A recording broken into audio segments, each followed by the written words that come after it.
menyampaikan riwayat hidup singkat sang pencipta pencak silat dan pendiri Persaudaraan Sejati, yaitu almarhum Eyang Ki Ngabehi Surodiwiryo.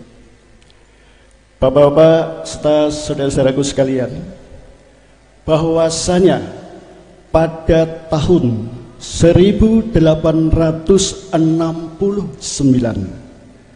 adapun bulannya tidak diketahui, tepatnya pada hari Sabtu Pahing, Ki Ngabehi Surodiwiryo dengan nama kecil Mas Muhammad Masdan dilahirkan.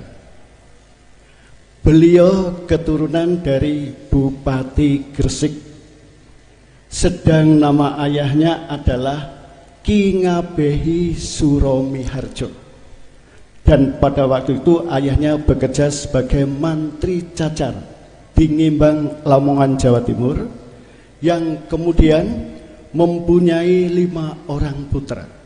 Salah satu putra tertua adalah Ki Ngabehi Surodiwiryo atau Mas Muhammad Masdan. Jadi saudara-saudaraku, berdasarkan silsilah bahwa seluruh keluarga beliau ini masih keturunan dari Bathara Katong yang pemakamannya ada di Ponorogo. Sedangkan Bathara Katong sendiri adalah putra dari Prabu Brawijaya, yaitu raja terakhir dari kerajaan Majapahit. Kemudian tahun 1883 beliau berusia 14 tahun. Kemudian beliau tamat sekolah rakyat. Setelah beliau tamat sekolah rakyat, akhirnya beliau ikut uwonya atau Pak D-nya yang bernama Mas Ngabehi Suromiprojo. Dan pada waktu itu uwonya menjabat sebagai Wedono di Wonokromo, Surabaya, yang kemudian uwonya menjabat lagi sebagai Wedono di Sidayu Lawas, Gresik. Selama beliau ikut uwonya, karena itu beliau sangat mencintai budaya bangsa, pada akhirnya beliau itu belajar dan memperdalam ilmu pencaksilat. Dan di samping itu beliau pun memperdalam ilmu kerohanian. Secara kebetulan uwonya adalah seorang ahli kebatinan pula. Tahun 1884 beliau berusia 15 tahun. Kemudian beliau bekerja magang sebagai juru tulis pada kantor kontrolir di Jombang. 1 tahun magang di Jombang, namun pada sore hari selepas bekerja, beliau pun akhirnya tetap tekun di dalam memperdalam ilmu pencaksilat. Dan di samping itu beliau pun memperdalam ilmu agama Islam. Beliau pernah masuk di salah satu pondok pesantren yang ada di Jombang.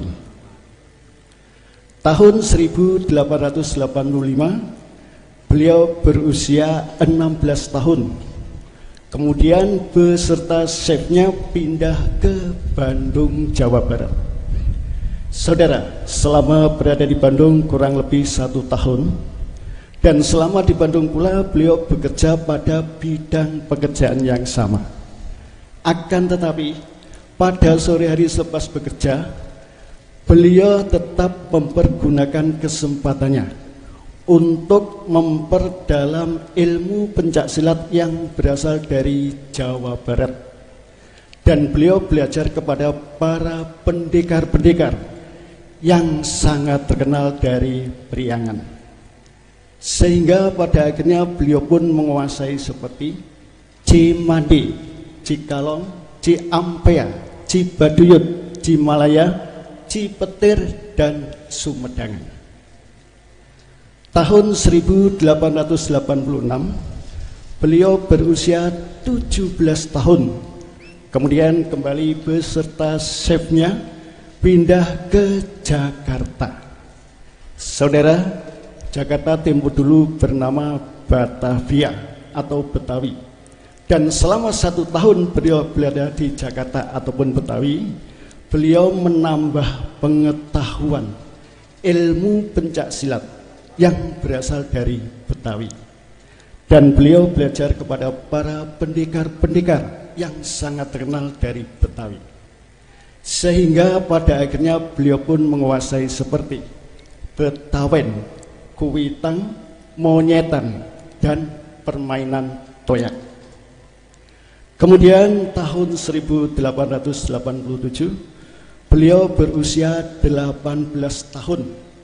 Kemudian kembali beserta chefnya pindah ke Bengkulu. Saudara, selama di Bengkulu kurang lebih setengah tahun. Namun dengan waktu yang sangat singkat ini pun beliau tetap memperdalam ilmu pencak silat yang berasal dari Bengkulu. Akan tetapi sayang sekali saudara, ilmu pencak silat yang berasal dari Bengkulu ini ternyata ada kemiripannya. Kadang menyerupai, kadang pun tidak. Nah, ini terutama ilmu pencak silat yang berasal dari Jawa Barat ataupun Priangan. Hingga pertengahan tahun 1887 akhirnya beliau ikut chef kontrolir. Kemudian pindah ke Padang, Sumatera Barat. Saudara, selama beliau berada di Padang kurang lebih 10 tahun.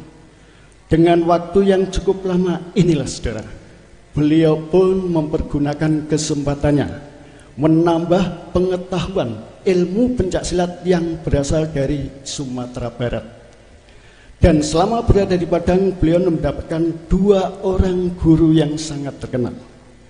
Adapun guru yang pertama bernama Datuk Raju Batuwo. Dari sang guru inilah akhirnya beliau menguasai seperti Fortekok, Sterlak, Linto, Alang Lawas, Padang Panjang, Seranti, Ale, Sepai Minangkabau, kemudian bungusan dari Teluk Bayur. Maka setelah beliau menguasai ilmu tersebut, sebagai ucapan terima kasih terhadap sang guru, beliau pun mempersembahkan pisunsun. Adapun persembahan pisunsun adalah berupa pakaian hitam lengkap. Saudara, sebenarnya sang guru Datuk Raju Batuwo tidak mau menerima persembahan pisunsun. Bukan berarti beliau tidak menamatkan ajarannya, karena sangat cintanya sang guru terhadap beliau. Tapi pada akhirnya persembahan pisunsun tersebut diterima oleh sang guru. Tahun 1897 beliau berusia 28 tahun, dan pada akhirnya beliau pun jatuh cinta kepada seorang gadis yang berasal dari Padang. Kebetulan sang gadis ini adalah putri dari seorang ahli kebatinan yang berdasarkan agama Islam atau tasawuf. Kemudian lamaran beliau diterima, akan tetapi sang orang tua sang gadis tersebut, juga sang gadis tersebut minta bebana, di mana beliau dapat menjawab isi daripada bebana tersebut.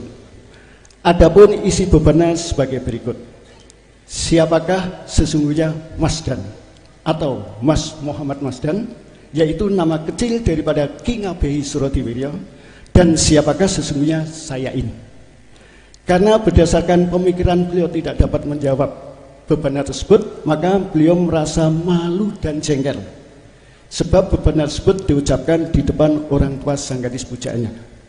Hingga pada akhirnya beliau pun berguru kepada seorang ahli kebatinan pula. Nah, disinilah saudara, beliau mendapatkan guru yang kedua.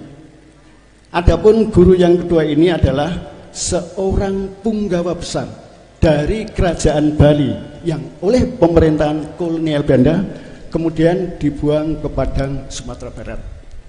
Adapun nama guru yang kedua ini adalah Nyoman Ide Gempol, atau di Padang sangat dikenal dengan nama Raja Kenongo Mangga Tengah.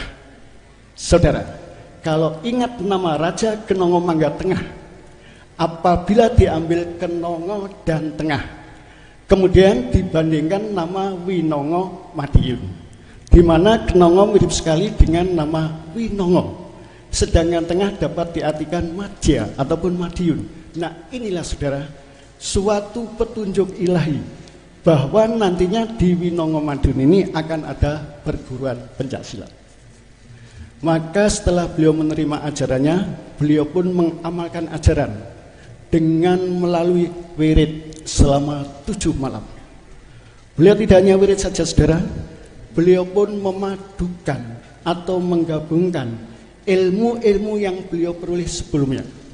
Baik itu ilmu yang berasal dari tanah Jawa, ilmu yang berasal dari Jawa Barat atau Priangan, ilmu yang berasal dari Jakarta atau Betawi, ilmu yang berasal dari Bengkulu, maupun ilmu yang berasal dari sang guru Datuk Rajo Batuwo selama berada di Padang, yang mana yang nantinya akan dapat saudara nikmati, dan pada akhirnya menjadilah ilmu persaudaraan setia hati dengan moto gerak lahir luluh dengan gerak batin, sedangkan gerak batin tercermin oleh gerak lahir.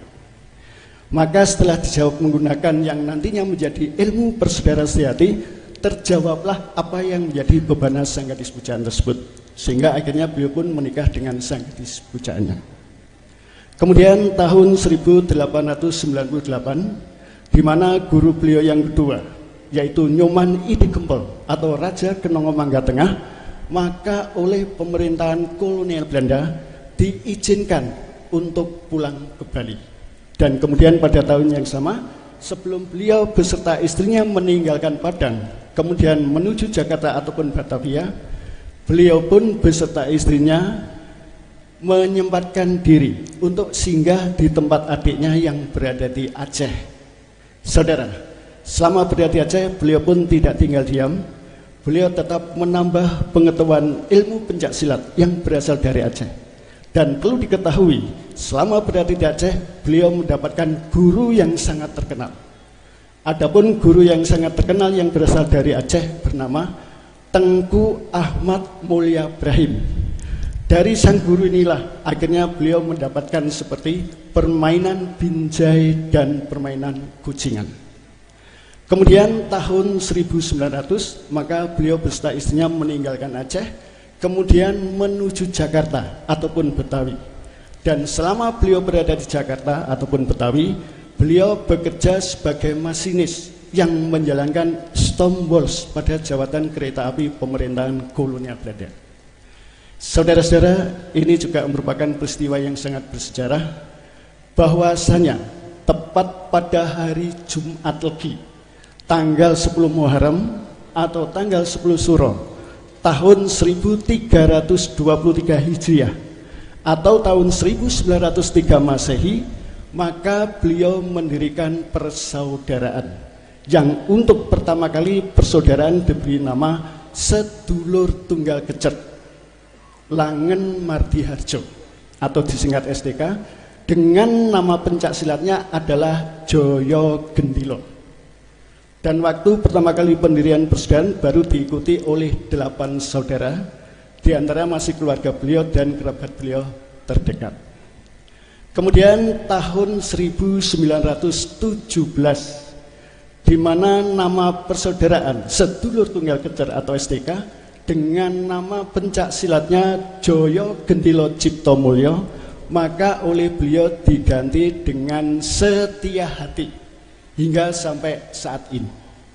Saudara-saudaraku, karena beliau pertama kali mendirikan persaudaraan pada hari Jumat Legi, dan pada hari Jumat Legi pula, bulannya Selo, tanggal 10 November tahun 1944, pukul 14 atau 2 siang, pada akhirnya beliau pun wafat. Dan sebelum wafat, beliau meninggalkan 3 pesan. Di antaranya ini yang perlu diperhatikan bagi saudara-saudaraku. Pesan yang pertama, apabila saya berpulang ke rahmatullah, agar saudara-saudara Esa tetap bersatu hati, tetap hidup guyub rukun lahir maupun batin. Ini yang perlu sampaikan kepada saudara-saudara. Ini dari SH manapun, dari SH manapun ya, yang merasa cucunya Eyang Srom, marilah kita untuk bersama-sama menjaga keamanan agar Bumi Reog ini bisa kondusif. Jadi dari SH manapun yang merasa cucu eyang, paham saudara ya? Kemudian pesan yang kedua, agar jenazahku nanti dimakamkan di pemakaman Winongo Madiun, dan setelah jenazahku dimandikan nanti agar dibacakan surat Al-Fatihah dan surat Al-Qadar. Kemudian pesan yang ketiga, saya titip ibumu, dalam hati istri beliau, dan pada waktu itu oleh saudara Esa dianggap sebagaimana ibu kandung sendiri, dan pada akhirnya istri beliau pun wafat pada hari Minggu Wage tanggal 6 April tahun 1969. Adapun istri beliau dimakamkan di pemakaman Winongo Madiun berdampingan dengan beliau almarhum Ki Ngabei Surotiyo. Demikian saudara, saya sampaikan riwayat hidup dengan singkat sekali, dan apabila riwayat hidup ini kita jabarkan secara detail, ini tidak cukup memakan waktu 2 jam saudara, karena dalam ini keterbatasan waktu, maka kita ambil garis besar saja sehingga saudara bisa memahami. Dan kita doakan semoga arwah almarhum diterima sisi Allah Subhanahu wa taala sesuai dengan amal ibadahnya selama di dunia ini. Baik saudara, mungkin hanya itu yang bisa saya sampaikan. Kurang lebihnya mohon maaf. Terima kasih.